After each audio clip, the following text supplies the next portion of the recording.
I had a dream I went back in time, like a couple weeks before. I don't know if I can say his name, but the leader of the Nazi Party in the 1940s. Am I allowed to say okay. that on YouTube? I don't know. I just say the German guy. Okay. I thought you were talking about David. What's his face? There's a Nazi named David? Yeah, the leader of the KKK. Oh. I don't know his name. He was in Black Klansman. Yeah. He was played by Topher. He was played convincingly by Topher Grace. Yeah. That's a great movie. I had a dream I went back in time a couple weeks before the German guy offed himself. And I was in like a locker room with a bunch of people. And I was like, hey, guys, like, come here. And then they were like, what? And I was like, I know something that's going to happen in a couple weeks. Club Penguin shutting down soon. I was like, May 12th, 1945. He's going to do it in a bunker. And they were like, what? No way. I don't even know if that's the day he killed himself. I don't think it's May 12th. I think it is May. Wait, hold on. I know, because it was one day after Donald Trump, or it was one day before Donald Trump was born. Damn, that's crazy. It's like Trisha Paytas on steroids. Let's see. Handy dandy Mousecatool. April 30th. April 30th. Okay, well, I was one close day in my before dream. Donald Trump was That's born. crazy. So, just saying. Speaking of dreams. Speaking of dreams, on this episode of the Learning Curve podcast, We're going to be taking a nap.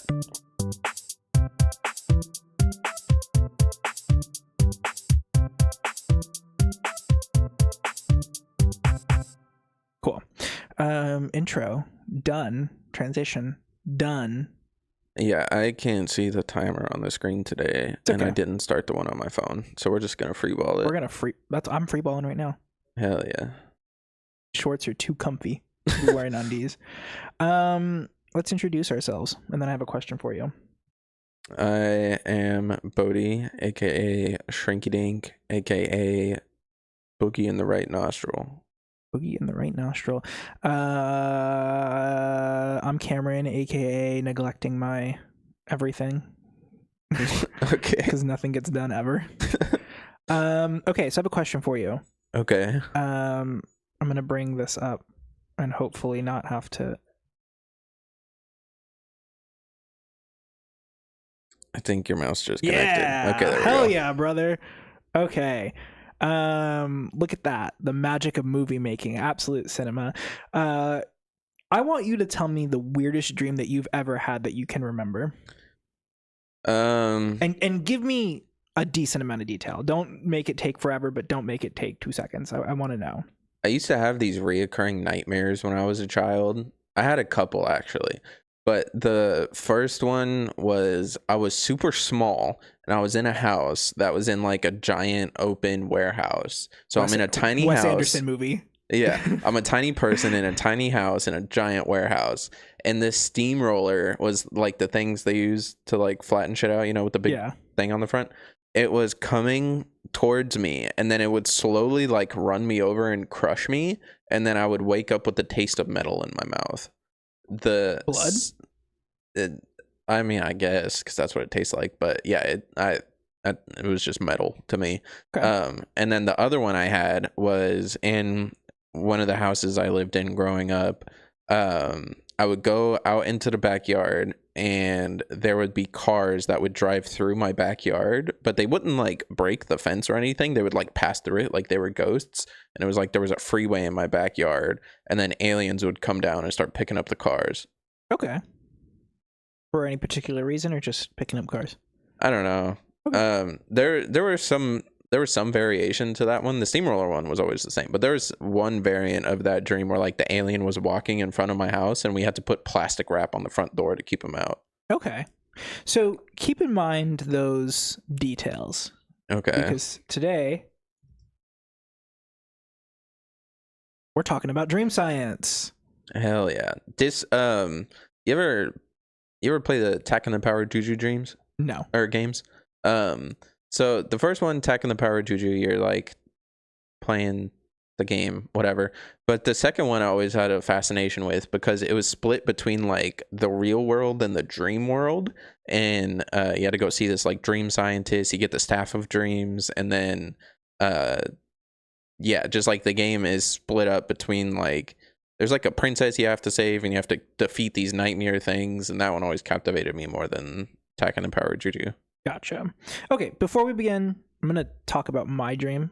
Okay. Because at the end, I have all these things about how to interpret a dream. Yeah. So we'll interpret it at the end together. Okay. Kind of figure out. That's why I want you to remember your details. Okay. So my weirdest dream I had was actually a couple years ago, maybe a year or so ago. It was like right after you moved out.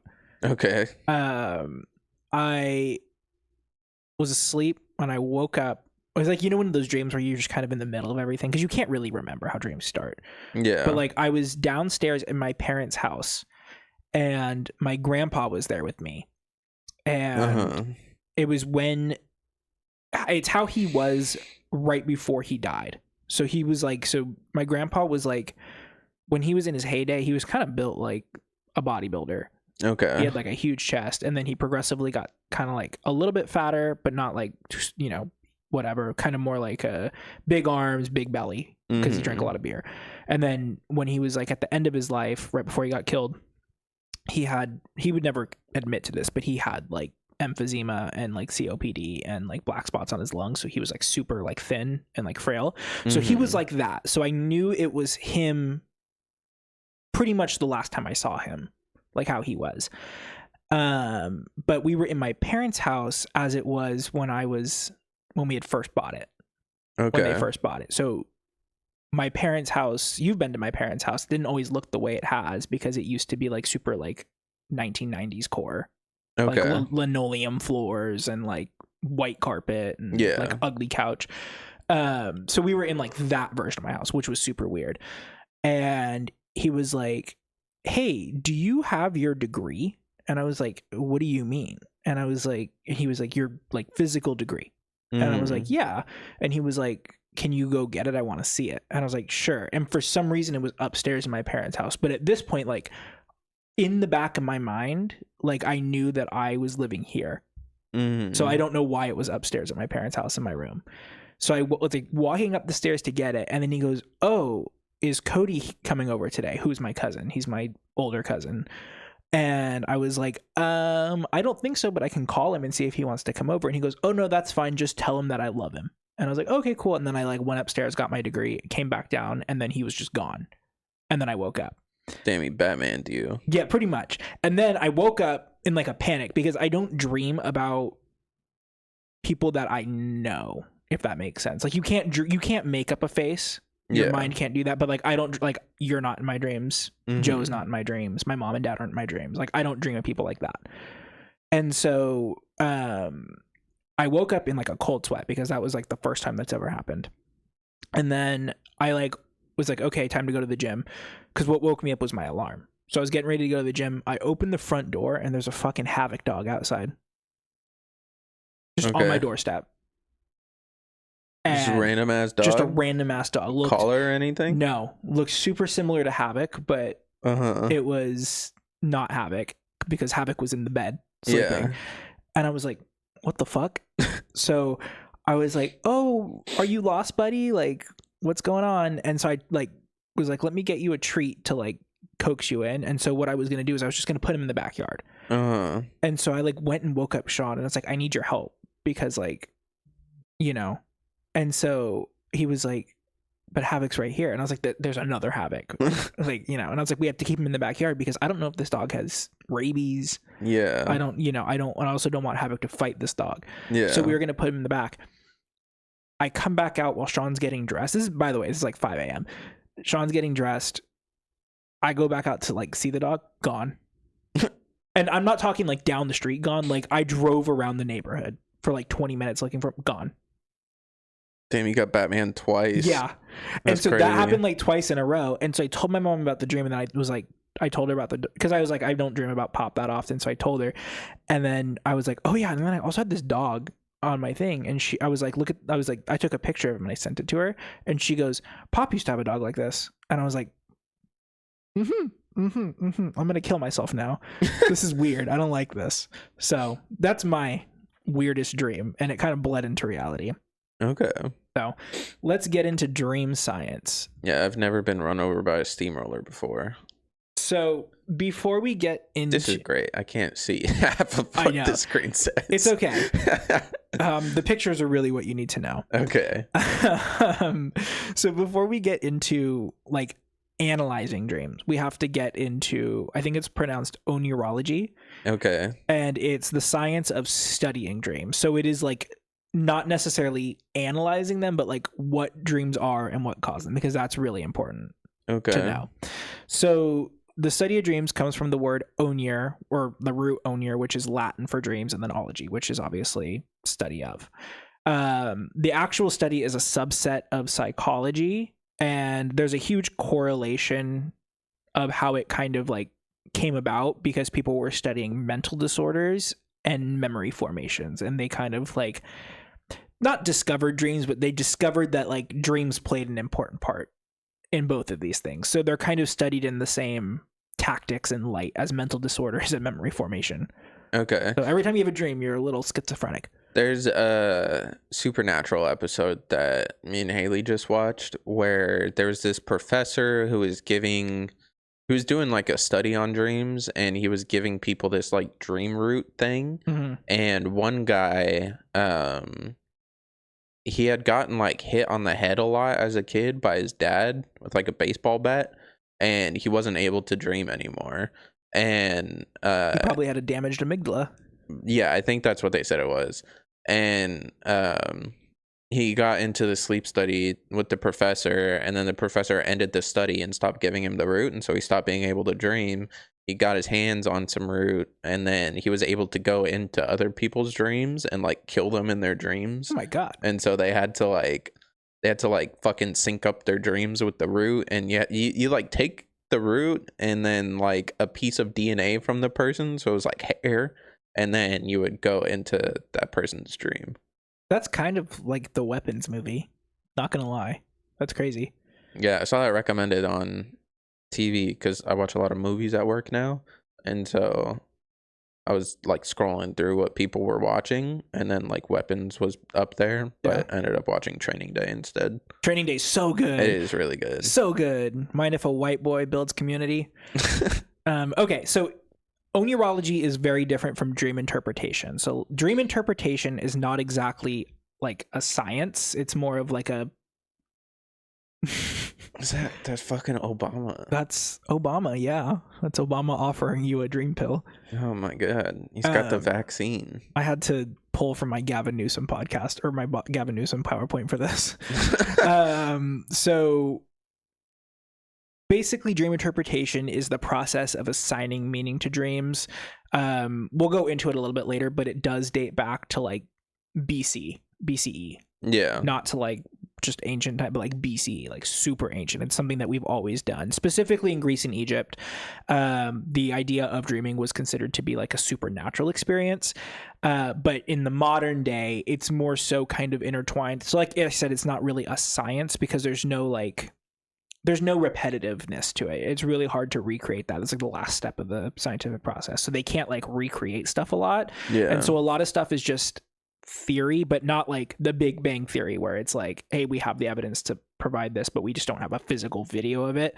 I fucking flinched when he said Big Bang Theory, by the way. You want me to sing the theme song? No. Okay. But yeah, so it's like theory as in like a lot of scholars either buy into it or they don't. Okay. It's kind of just like, but it's really associated in modern day with psychology and neurobiology. And it's just kind of like it aids people in those fields of study. Okay, so a brief history of oneurology. Who the fuck is that? That's the band REM. REM? Yeah. Okay. The groundwork for dream interpretation and just dream science in general was laid in the 19th century with a couple of French people that I'm not going to give the dignity of saying their names out loud because I don't like the French. Marquis de Chevry de Saint-Denis. Yeah, I would pronounce it as Marcus de Harvey de Saint denies. And then Alfred Murray. That guy actually, funny enough, the marquee guy, founded Denny's, believe it or not. Oh, yeah. Yeah. Yeah, I remember that. They just added an extra N because he really likes saying words with N in them. Well, it was a language interpretation issue because he founded it in French, but then he had to file the patent for the logo in English, and yeah, they just fucked it up. Super crazy. Yeah. So these two guys kind of like started looking into dream, like sleep science essentially. And like, two of these guys? No, the reason is you'll see. We'll talk about it later. Okay. There's every picture on every slide has a slight reference to the words on the slide, even if it's very, very small. So they started like looking into it. They were, if I remember correctly, they were like neurobiologists. So they were like doing whatever they were doing. Oh no, sorry. They were not neurobiologists. They were sinologists, which were studying Chinese people. Oh. Yeah. I don't know how they really like got into it, but they kind of converted into neurobiologists. Like modern Chinese people or like ancient Chinese history? The practice of sinology literally means study of China. Oh, okay. So they were like, you know what? They did like phrenology and shit. They had Bao once and it just fucking changed their life. So they kind of started this process, but it really picked up momentum in like the 19th-ish century with Nathaniel Kleitman and his student Eugene Azernisky, I believe is how it's pronounced. Okay. And then they had another partner that they brought in later on. His name is William C. Dement. Basically, they used a electroencephalograph. Yes. Did William C. Dement invent dementia? Yes. Okay. No, I don't know. Oh. They used an EEG, which is an instrument that measures your brain waves. And when they were studying basically the brain, they discovered REM. Not the band, but REM. They found those guys living in everybody's head. So REM is rapid eye movement, which is a phase of sleep. They've miniaturized EEG technology, so you don't need like a whole fucking machine with like a scanner and shit. You can just put on this like headband looking thing. You still have to attach a bunch of like nodes to your head. Yeah. But you can use it to play video games. Oh, cool. That sounds like Elon Musk's Neuralink, except it's not in you. Yeah. It's more on you. If you'll notice, the background of the little PowerPoint is a dream landscape that moves in the color gradient of our logo. Oh, has it always been moving? Yeah. Or is it just on this slide? Nope, it moves on every slide, and every slide is different. Wait, go back. I don't want to try. I don't want to try to go back. But it will always move. Okay. So continuing on with REM. So REM is a phase of sleep where your eyes dart around rapidly while you're asleep. Yep. Basically, Kleitman and Dement's experiments found, sorry, I was trying to see what that next word was. It found a 0.80 correlation between REM and dreaming. So they basically were like, someone was in REM, woke them up, said, were you dreaming? They said, yeah. They said, perfect. So for those of you who are not big stat nerds like me, 0.80 is a really high correlation. Like 1.0 is a perfect, that is you've reached causation. That is where correlation equals causation. So they're pretty certain, right? But they did determine that dreaming can occur outside of REM. It's just way more likely to occur while you're in REM. Mm-hmm. Okay, so what is a dream? The mechanisms and definitions of a dream. So when you're in an REM dream, measurements have shown that the amygdala, there it is, and the limbic system are the most active things. So this is like, because you know how when you sleep, you're basically recharging, right? Your body grows, your hair grows faster, your nails grow faster, your dick grows faster. The whole batteries inside of you have their percentage go up. Yeah, exactly. And so those are really active. And then that's compared and contrasted to NREM, which is just normal rapid eye movement. So it's a lower rate. And basically different parts of the brains get switched off and on while you're in these different sleep phases. When you're in REM, it's believed that your brain slows down and is indexing memories.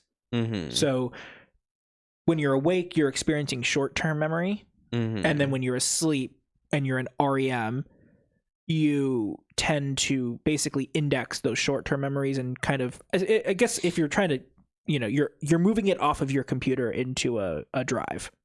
Yeah, I was about to say computers work exactly the same way with like caches and RAMs. Yeah. It's just caches will allow you to store a subset of data for quick access. Like if you're going into Google and Googling shit, it'll be stored in a cache, so that way Google will like load faster, or if you press back or something, it'll load that page faster instead of having to do an entire new request from the server to pull that data. But when you turn the computer off, it clears out the caches, which is why it is good to turn your computers off every time you're done using them. Do not leave your computer on, because you'll just fucking bog it down, fill up the cache, and then it will cause your computer to overheat. Good tip. Yes. So like I said, it's indexing, and because it's kind of taking, and I'm just going to kind of talk about it in like a real life scenario. So essentially what your brain is doing is taking all the stuff in the file cabinet labeled short-term memory, pulling out that physical file and putting it in long-term memory. And because it's pulling out those physical files, it's looking at those files and being like, we experienced this. And now it's like you're looking at a memory essentially. And so it just starts to rapidly play through memories, which is why you might be dreaming and you might dream of like your coworkers who have never met your like partner, or friends that have never met, because it's just stuff that's in the short term that needs to be moved over to the long term. Yeah, if your brain deems it important, not everything gets indexed over. Right. And so when your brain is like looking at all these things, even if it's not getting indexed over, it's still like reviewing the content. It has to go through it, right? So that's kind of what happens during REM, and that's why your eyes dart around. You're essentially looking at stuff as it happened. You're replaying memories. Now, it's not exclusive. REM and dreaming are not mutually exclusive to each other. Like we said, you can dream in non-REM sleep, and you can also have REM and not dream. It doesn't really matter. But some other things about dreams: humans will spend about 6 years of their lives dreaming, which equates to about 2 hours a night. Most dream sessions last about 5 to 20 minutes, and there's no clear origin of the brain. Like, there is no part of the brain that is like, this is the dream center of the brain. Because again, when you're in REM, the amygdala and the limbic system are super active, and you can dream, but then there's times where you're not in REM and you can still dream. So there's no one thing. There's the creative side and the logic side. That just your whole brain is the dreaming mechanism. Yeah. And there's no documented like purpose that anyone can find, either positive or negative. Like there's no like, essentially it's kind of like, why do we do this? It's like a weird, what is the fucking thing in your hip that you can get taken out? A hip bone. No, the thing that can explode and turn you green. The organ that like processes vegetables. What? Appendix. Is that what it's called? Your appendix, yeah. It processes vegetables? I thought it was just sitting there doing nothing. It was for when we were like more omnivore-ish. Oh. But yeah, it's essentially like the appendix, where it's kind of like, what is this for? Except we don't have the answer for what it's for. Like, the purpose of dreams is like, we don't know why we dream. We just do. From what I've heard and seen, it's like when you're doing the whole indexing of memories thing,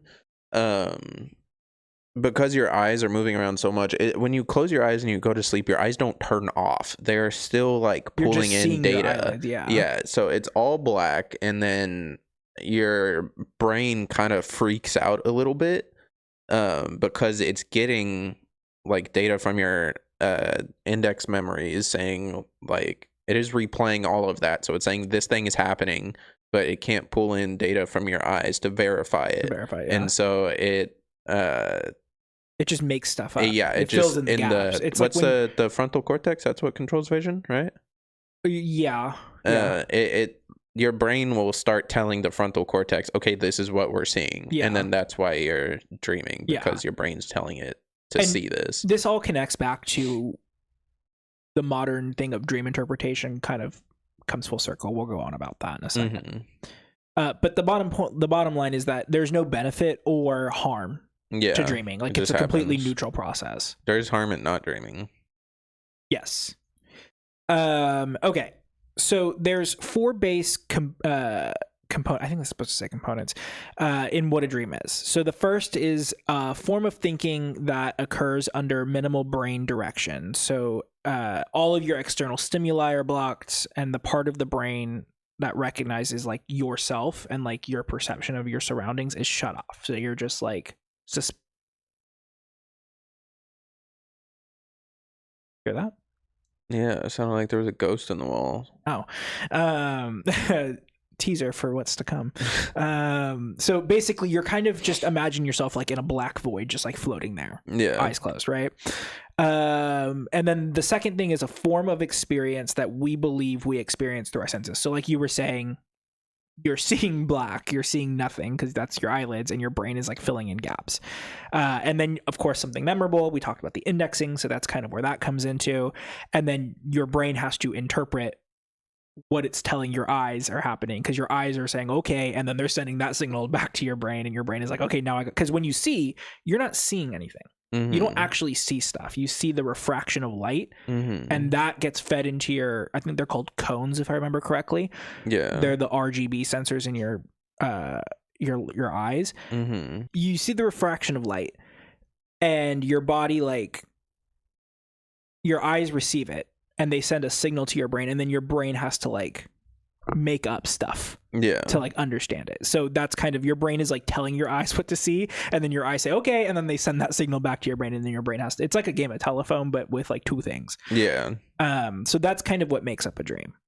Now, what happens when we dream? So the first neurotransmitters, such as neurons, become suppressed. So neurons are a form of neurotransmitters. It's basically just things that send signals in your brain. So that's the whole, like, your brain shuts off from your external environment. Look, he's yawning because he's so sleepy.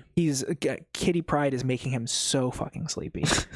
Wait, the person's name was Kitty Pryde? Yeah. Oh, I didn't know that. I've seen this movie like once, but I didn't know their name was Kitty Pryde. There's a couple of versions of this movie. In one version, Rogue sends him back, and then Kitty comes in because he stabs Rogue when he, like, you know, and then Kitty comes in to finish it. But in another version, it's always Kitty. But yes. What? Why is their name Kitty Pryde? They have the power to like send people back in time, right? Because she sends him back in time? Kind of. She sends his consciousness back in time. Kitty is the person that can walk through walls. Okay. So what she does So why the fuck does she have time powers if she can walk through walls? Because she's like, she basically hones her power to be able to, like, because, you know, she grabs someone. She can walk through walls with them. Yes. Like they become susceptible to that. So what she's doing is making his mind susceptible to walk through space-time. Oh. It's the best way to explain it. So the idea of your body shutting down neurotransmitters is actually to prevent this exact scenario.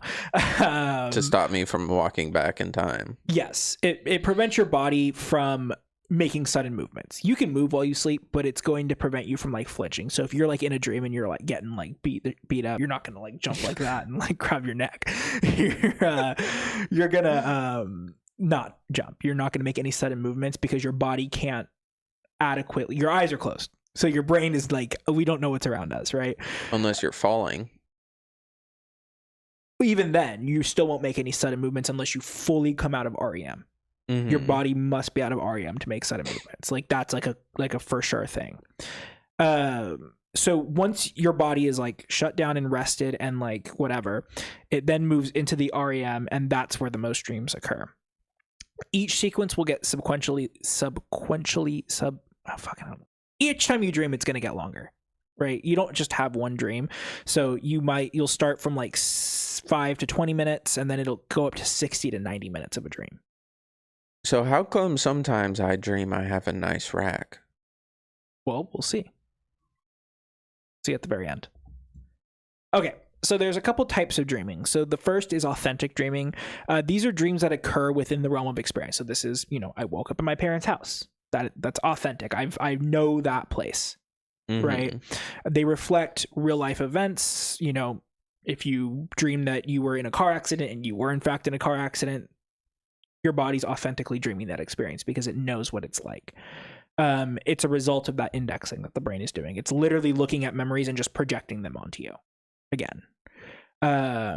This is actually the kind of beneficial part of dreaming because it's good for long-term memory rehearsal. Like it's making sure that that memory is ingrained into you by reliving it a bunch of times.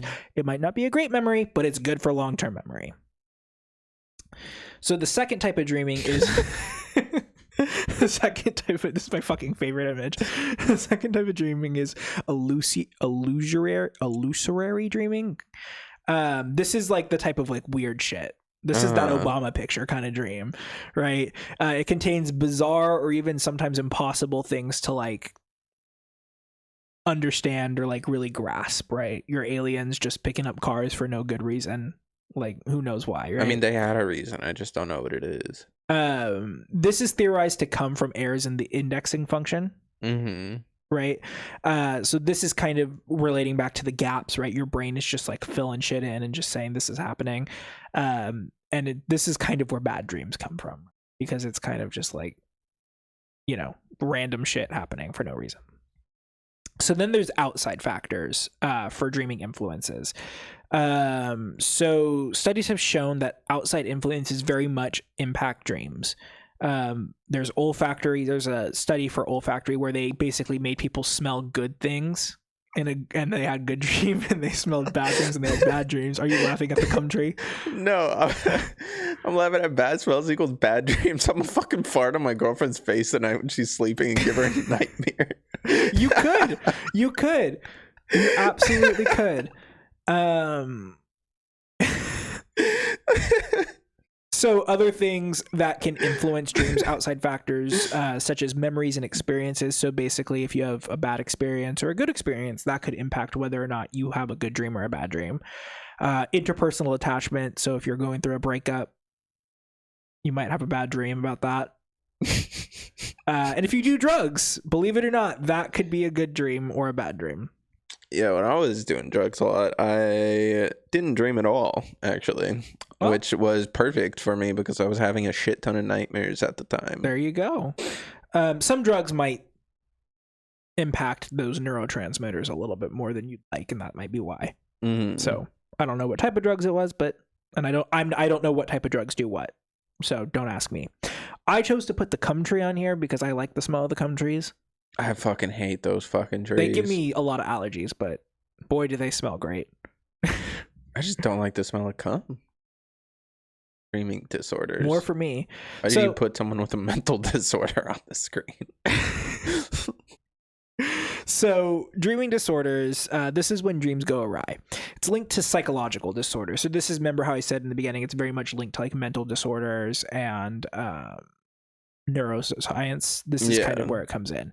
So there's a couple of different factors that can really impact, that people get impacted with dreaming disorders. The first is post-traumatic stress disorder. Basically, they measured brainwaves when you're dreaming and brainwaves for people going through like episodes with PTSD, and they kind of match up pretty similarly. Okay. So, you know, when you're walking around the street and you see some old boomer and you go, boom, and they start going, nom, get down, napalm. Same thing as when you just have a bad dream. So, you know, old people, if you're listening, you can get back at your grandchildren. Old people, if you're listening, boom. So the second is schizophrenia. Okay. That's the QAnon thing. So basically, they did a study where they found that the delusions that people experienced with schizophrenia, like the people that they see and the things that they see, is actually pretty similar to that of illusory dreaming, which is the dreams, the SpongeBob one, where he's like just like experiencing nothing but everything at once, right? Yeah. So essentially, the idea is that these two mental disorders, or these two, whatever you want to call them, are similarly studied as to dream disorders. So if you're having weird fucking dream disorders, you might want to see someone who specializes in PTSD or schizophrenia, because they're very similarly linked. Okay, so now that we've talked about oneurology, that is kind of the sky high overview. Let's talk about dream interpretation. Okay. So this is where we're going into the. It says source. It was revealed to me in a dream. So this is where we're moving into the theoretical, right? This is where not a lot of people recognize like it as a perfect science. Okay. So the history of this, like I said, it dates back to as far back as 3100 BCE, before Common Era. I don't do the whole before Christ shit. Royalty and ruling class, nobility, whatever you want to call it, from all of these eras. So Egypt, Greece, Rome, the Ottoman Empire, if it was existing back then. I don't remember the empires that are existing then. They paid really close attention to dreams and even went so far as to just draw policy from it. There is a story I have in here. Let's see if I can find it. Here it is. So in the Epic of Gilgamesh, they detail this. I've never read the Epic of Gilgamesh, so I don't know too much about this. What that is. But the article that I have here says that first Gilgamesh himself has two dreams. Forgetting the arrival of Enkidu, I'm just going to go with it. In one of these dreams, Gilgamesh sees the axe fall from the sky. The people gather around it in admiration and worship. Gilgamesh throws the axe in front of his mother, Ninsun, and then embraces it like his wife. Ninsun interprets the dream to mean that someone powerful will soon appear. Gilgamesh will struggle with him and try to overpower him, but he will not succeed. Eventually, they will become close friends and accomplish great things. She concludes that, quote, "You embraced him with like a wife. Like a wife means he will never forsake you. Thus, your dream is solved." Later in the epic, Enkidu dreams about the hero's encounters in the giant Humbaba. Dreams were also sometimes seen as means into other worlds, and it was thought that the soul or some part of it moved out of the body of the sleeping person and actually visited the places and persons the dreamer saw in their sleep. So essentially, like, as far back as when the Epic of Gilgamesh was written, they were like ascribing really important things to dreams. And then in the Babylonian Empire, they divided dreams that were good and bad into two categories. So basically, if you had a good dream, it was sent to you by the gods, and if you had a bad dream, it was sent to you by demons. Basically, they were saying, like, you know, if you have bad dreams, you're getting contacted by demons, which is not really a good look for you. They'll probably kill you for that. Crazy that they're policing dreams. So in ancient Greece, that's how it looked. That is how it looked. In ancient Greece, which is always kind of gay, there was the Asclepionians. I don't fucking know. I think you added an extra N in there. Try again. Asclepions, whatever. The Greece, the fucking people who were fucking each other in the ass. Basically, these are temples that the Greeks built, and basically they sent sick people there to get cured. From what it sounds like, they were saunas. Okay. So, yeah. But that's pretty tight. You had a nightmare? Go take a bath, bitch. Yes. So basically they assumed that the gods were like within these temples, and like they would get cured from whatever ailment they had through divine intervention and dream incubation. And what incubation? Dream incubation. Oh, okay. So in ancient Greece, dreams were considered like omens, essentially. So they're going in there, and like the gods would come in and help them, and then they would start to have good dreams, and then they would feel good again. Okay. It's just because they smelled something good in the sauna. The cum. See? So the first dream interpreter, if you want to call him that, was Artemidorus. Okay. I'm going to call him that.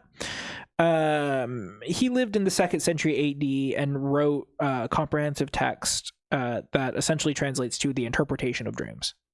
That is not the actual word for it. The word for it's like 25 characters long in Greek, so I'm not going to try and pronounce it, or in Latin. But basically he kind of gave a very like similar, if you look when we get later on about like interpreting what meanings certain things have in dreams, he kind of laid the foundation for that. He basically said that you take dreams and you deconstruct them into their base images, and you can kind of figure out what's going on from there. Okay. And so he basically told this story about Alexander the Great and the shield. He basically, while Alexander the Great was out doing his thing, he was waging war against the Tyrians, and he dreamt of this dancing shield. And he interpreted it to basically be that he would be triumphant because he was dancing on the shield of the enemy. So he interpreted it to say like Alexander the Great is dancing on the shield of the enemy, meaning that he is in possession of the shield of the enemy, which means he was able to take that away. And the shield of the enemy means that you have that in your possession. So now that's good. So it's a good dream, meaning that you're triumphant. And he basically told Alexander the Great, hey, you're going to be triumphant in this. And he was. So they were a little bit more omen based, where they were like trying to predict the future with this shit, but they weren't like, you know, like being like, this is for sure. They were just like saying like, you can see into the future, maybe, possibly. But they definitely gave like the base for what we have for as dream interpretation now. Okay, moving on to the Middle Ages, we see the Islamic psychology department really get involved in dreaming.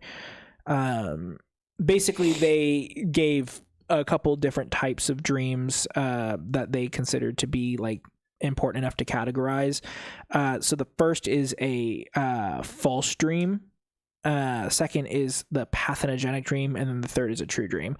Very similar to the other types of dreams. So false dream is like something where it's like you're dreaming of something that did not happen. You're dreaming of like random shit that does not exist, things that do not, you know.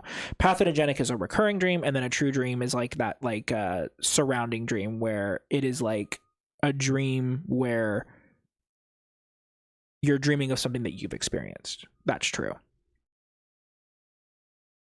Then there's China. So Chinese philosophers got involved. So did he actually say that? Is that where the meme comes from? No. Oh. No.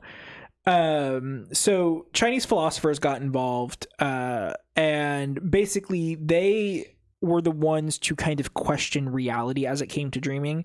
And they tried to decipher when someone was awake. And they gave this example of someone dreaming that they were a butterfly. And they basically said, how do you know that you're dreaming that you're a butterfly and not you're a butterfly dreaming that you're a butterfly?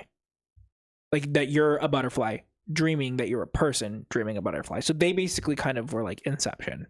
Oh, okay. So they basically kind of were like, you need to kind of consider the reality as it comes to dreaming. Like, this kind of ties into two things. One is, ever since I was a child, like maybe 3rd or 4th grade, I've always wondered if I am actually here doing this, or if I am just like drooling in some padded cell somewhere, right, and this is all just in my head. And I forgot the second thing. Fuck, what was it? There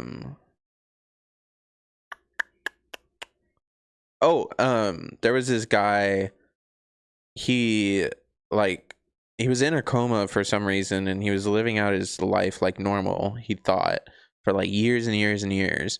And then one day he sits on the couch with like his wife and his child, and he looks at like a lamp that's in their living room, and it's like a little fuzzy for whatever reason. Like it's like out of focus a bit, and that like snapped him out of his coma. And then he was just like fucking 10 years younger, no wife, no kids, in this hospital bed.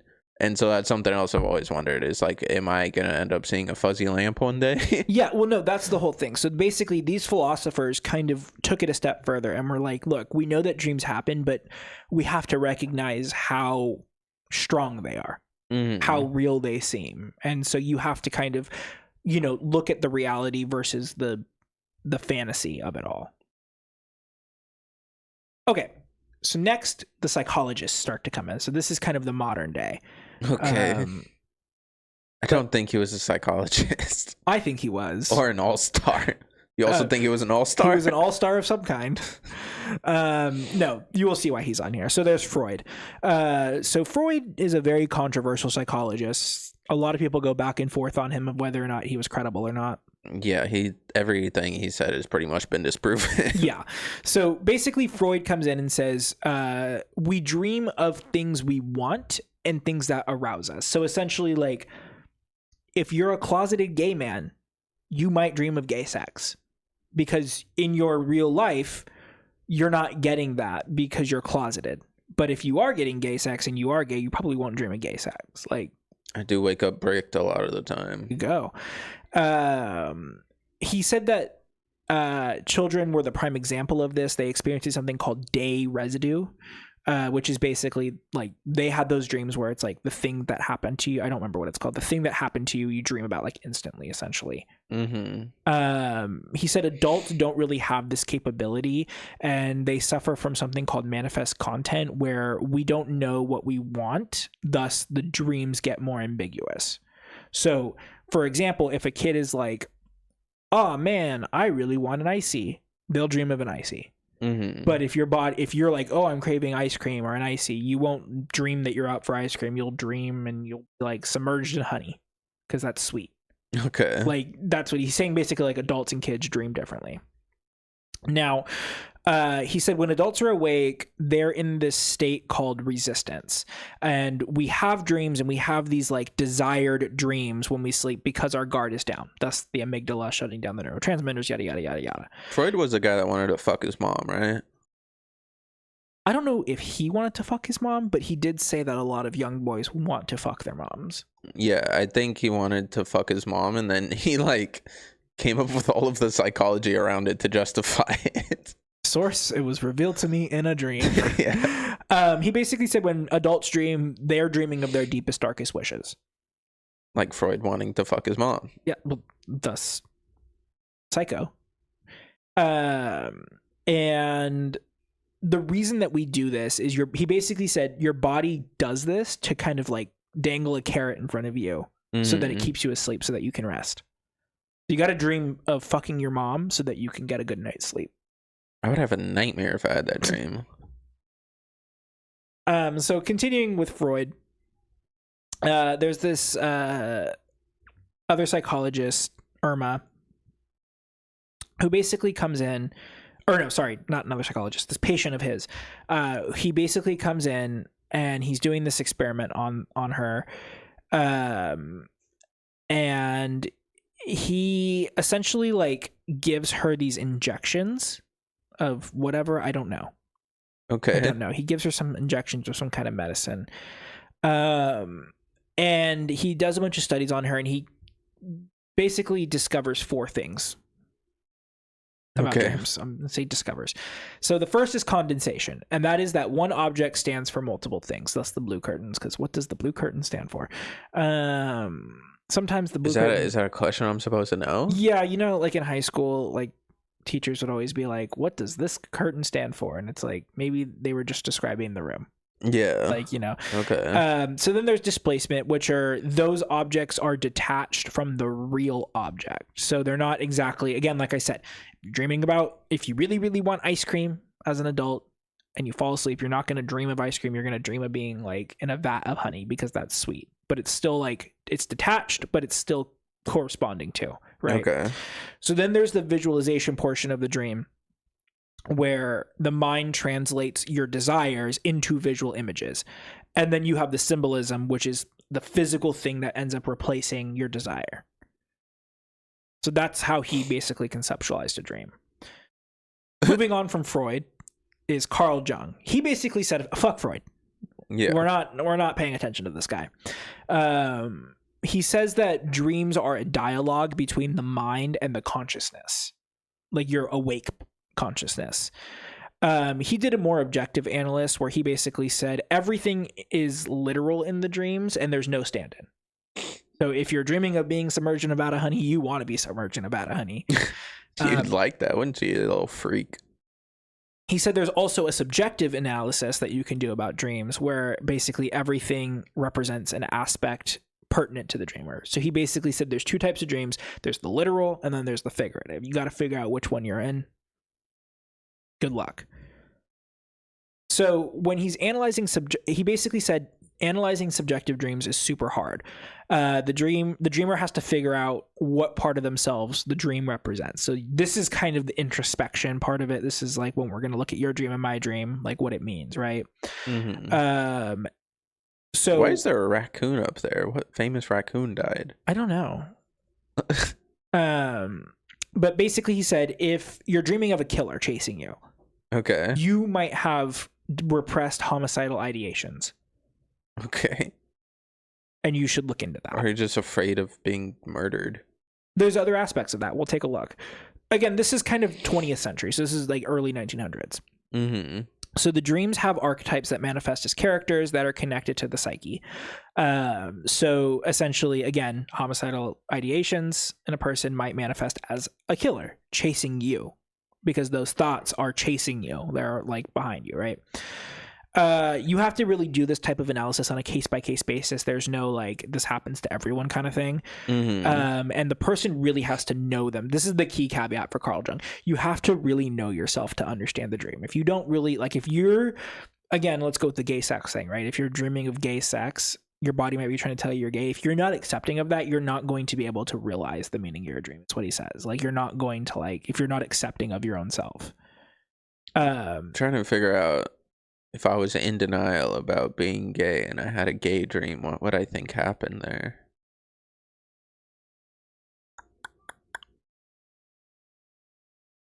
I don't know. I don't know how else I would interpret that other than maybe I'm gay. Who knows? Who knows? And then he kind of finishes everything off by just saying some dreams are just weird to be weird. But again, that's what makes the subjective analyst so hard, is that you kind of have to come to that conclusion on your own. Mm-hmm. Okay, so now there's Calvin S. Hall. This is really the closest thing we have to the modern version of dream analysis.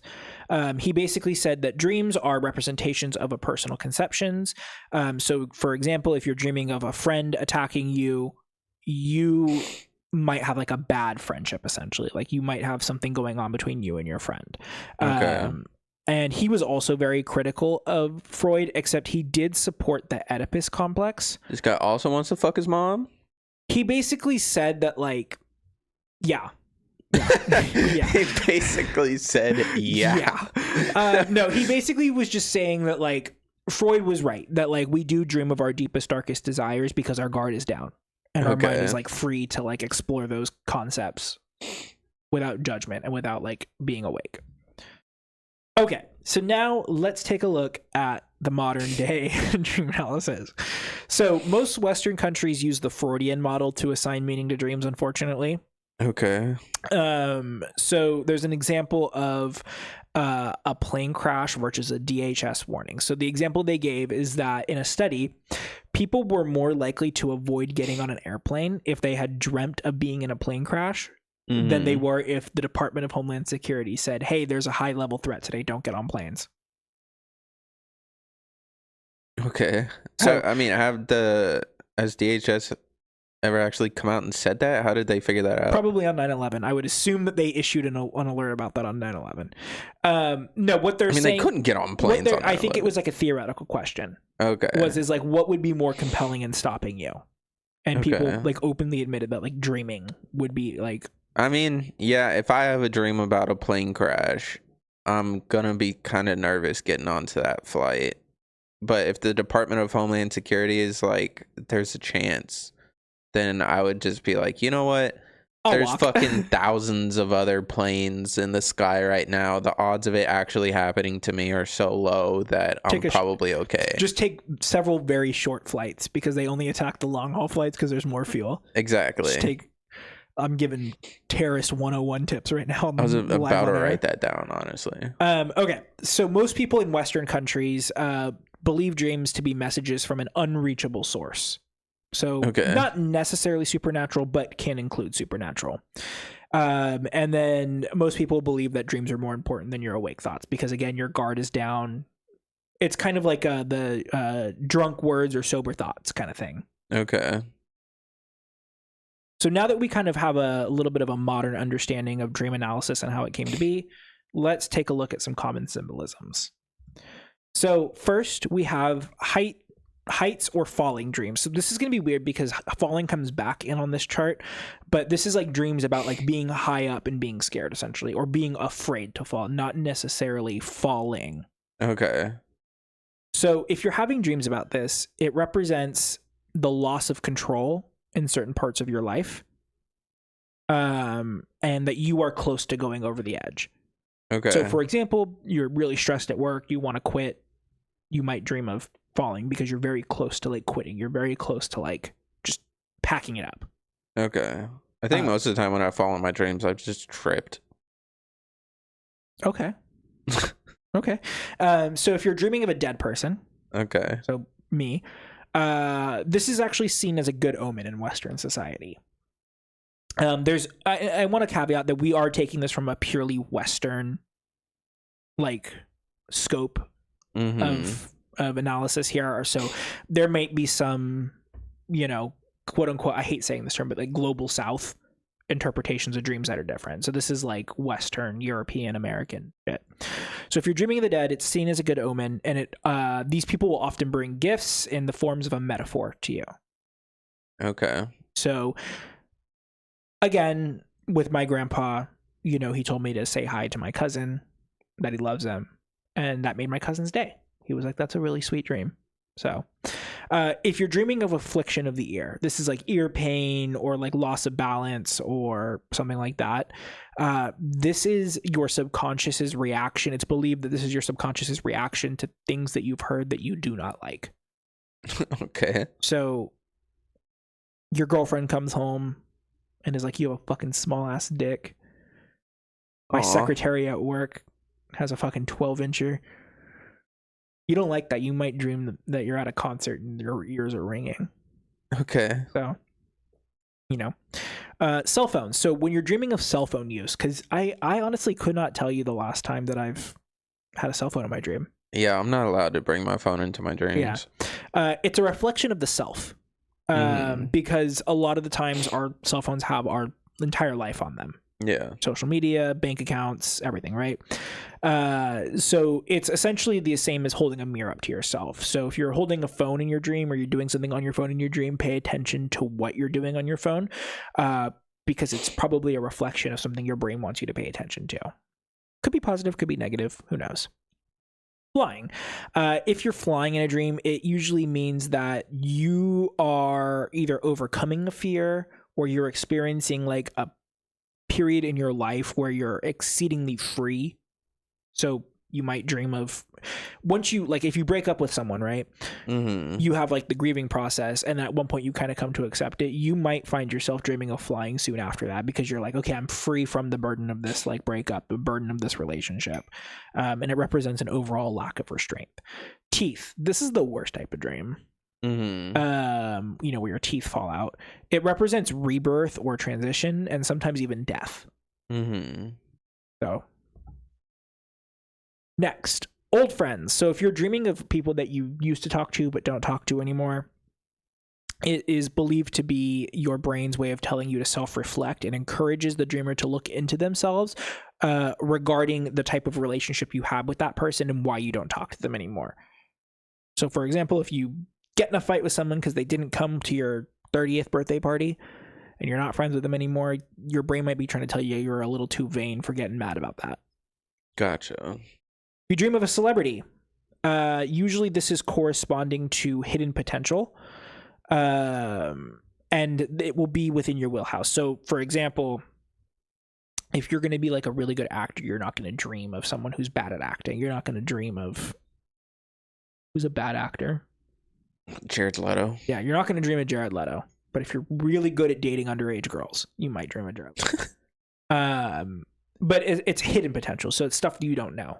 What if I did dream of Jared Leto, but it's because I'm really good like at rock climbing, comparative to him, and I'm like, oh my god, I'm such a better actor than Jared Leto.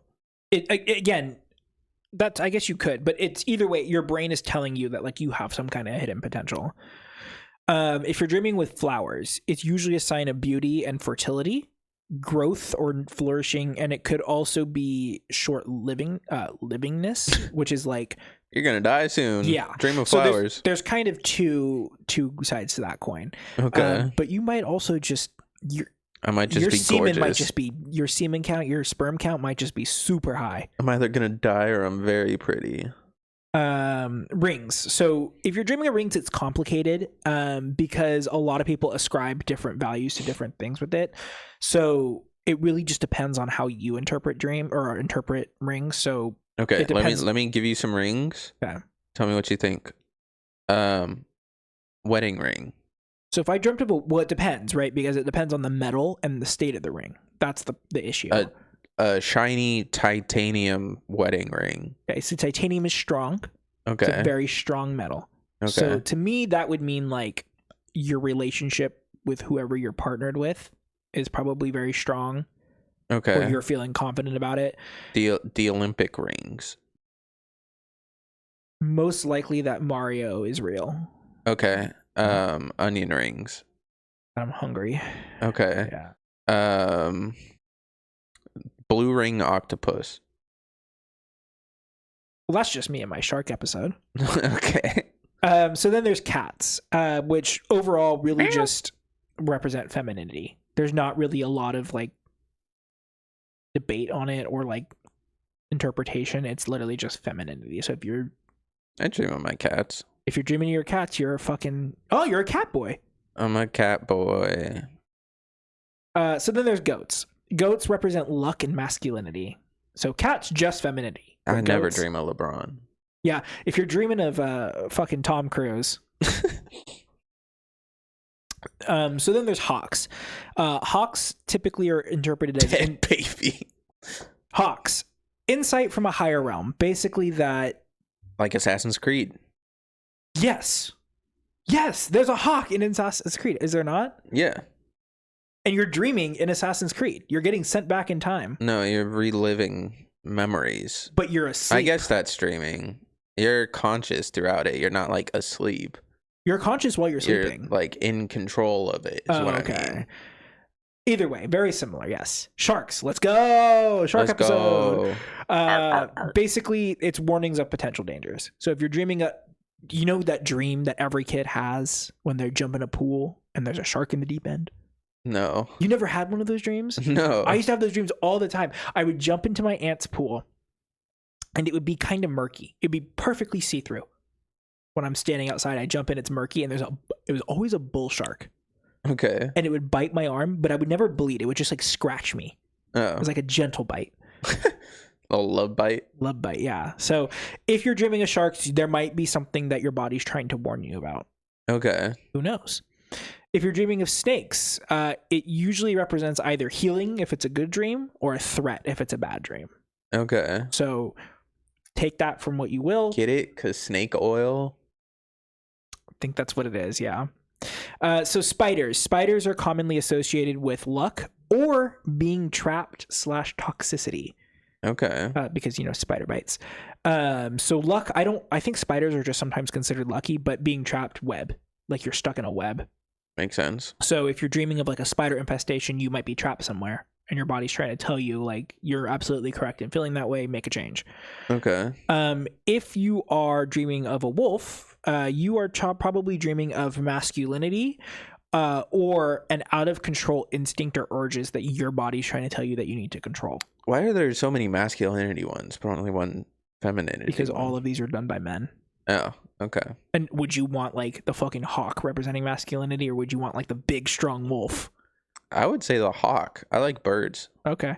Well, either way, basically the logic behind this is that wolves are wild, untamed dogs. Okay. So you yourself are an untamed dog. So if you like have like a gooning problem, you might like dream of a wolf. That's crazy. I just want to say that a lot of like school shooters call themselves lone wolves, so they're out of control. If you are a parent and you're dreaming of a dead baby, typically it represents endings, failings, or losses in life. Okay. So it could be anything. You fail your math test, dream of a dead baby. Should have shocked myself. Come too fast, dream of a dead baby. Okay. All right, let's finish this off here. So this is where falling comes in. So remember we talked about heights/falling. This is like a falling dream. Not necessarily you're falling from a super high place, but falling. It's a result of parasomnia or not being grounded. Okay. Basically, it's saying like your life is too chaotic. You need to like take a deep breath, relax, smoke a doobie, just chill, and then you'll be good. If you're dreaming of being ignored, so if you're talking to a bunch of people and no one's talking back to you, it's a reflection of your relationship with someone close. So pay attention to who's ignoring you in your dreams because they're probably not having a good relationship with you in life. Okay. Death. Not the actual like death like that, but like dying. Dreaming of someone dying or yourself dying. It's similar to a tarot card meaning, actually.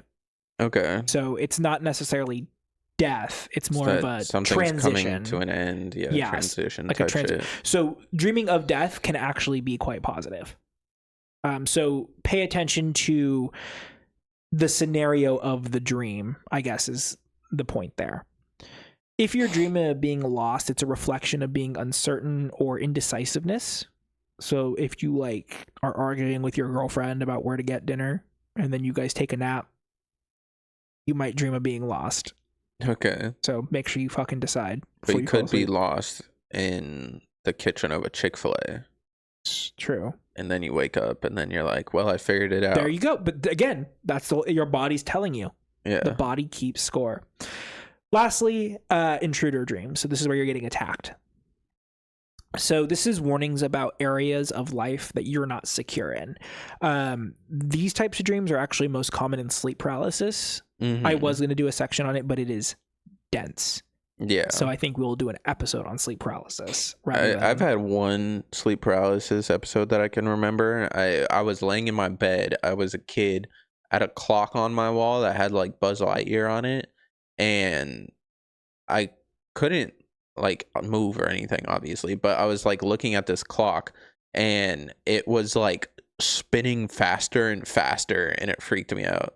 I don't think I've ever had sleep paralysis, but some of the ones that I have heard that people have had are scary. Yeah. Like they literally like people will wake up like with like people sitting on their chest or like choking them and they'll like actually like have